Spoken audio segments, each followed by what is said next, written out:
Dans cette séquence, nous allons parler du vecteur dérivé ainsi que de la tangente pour une courbe qui serait paramétrée.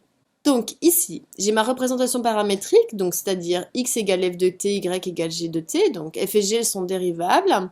Et en fait, on a regardé les nombres dérivés pour f et pour g en un point t0. Et on me dit que les deux sont non nuls. Alors en un point m0, c'est-à-dire pour un t0 fixé, donc par exemple pour un t0, f de t0 elle est ici, et g de t0 qui est l'ordonnée, elle est sur l'axe des ordonnées ici.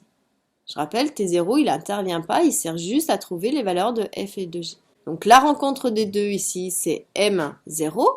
Donc à ce moment-là, pour la courbe, on a une tangente qui va être dirigée par un vecteur, qui s'appelle le vecteur dérivé, qui est noté V indice T0 ou V0. On met une flèche parce que c'est un vecteur. Et les coordonnées de ces vecteurs, ça va être le f' de T0, donc c'est-à-dire en lien avec f. Et puis, en ordonnée, ça va être le g' de T0, celui en lien avec g. C'est-à-dire que sur ma courbe, en ce point-là, si je veux avoir la tangente, qui est dirigée en fait par le vecteur tangent, elle, c'est son coefficient directeur en fait. Donc ce vecteur dérivé, donc un vecteur, donc ça va correspondre au nombre de déplacements sur l'abscisse et lui au nombre de déplacements sur l'ordonnée. Donc on se déplace de f' de T0 en abscisse, donc par exemple, je vais jusqu'ici, en abscisse, là j'ai f' de T0. Et puis en ordonnée, par exemple, j'ai un nombre négatif, j'ai ici une valeur de g' de T0.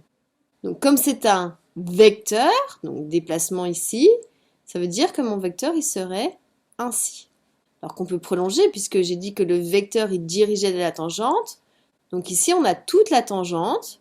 Donc je la fais en pointillé, pour que vous puissiez bien comprendre la différence entre le vecteur et la tangente. Donc je suis désolée, ma droite, elle n'est pas très droite. Donc ici, tout ce qui est porté là, ça veut dire que ma courbe, elle va avoir différentes cas de figure. Et on verra comment avec les exercices, suivant comment elle va arriver. Soit elle va pouvoir arriver ici, toute proche, elle colle à la tangente, elle repart. Soit elle va pouvoir faire de même de l'autre côté. Elle arrive, elle colle et elle repart. Soit ça s'appelle un point d'inflexion, c'est-à-dire qu'elle traverse. Elle arrive, elle traverse, elle repart, ou de l'autre côté. Mais ça va ressembler à quelque chose ainsi qu'on va pouvoir déterminer suivant le tableau des variations combinées.